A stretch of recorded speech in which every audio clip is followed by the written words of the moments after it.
आप बोलिए, बांग्ला में आप छोड़ रहे हैं, आप अपना आवाज बोलिए। বলছে ভাই, বলছে যে অরিজিনাল মধু পরীক্ষা করার জন্য যদি মাছি মধুর মধ্যে ডুবিয়ে দেওয়া হয় মাছি মরবে না।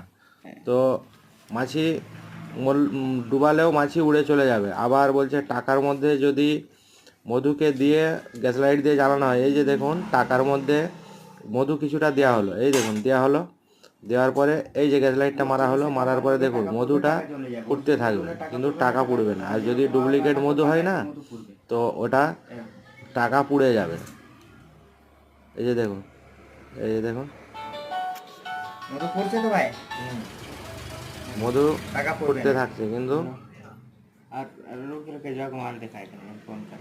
এটা হচ্ছে অরিজিনাল মধু চেনার উপায়, বুঝতে পারছেন তো।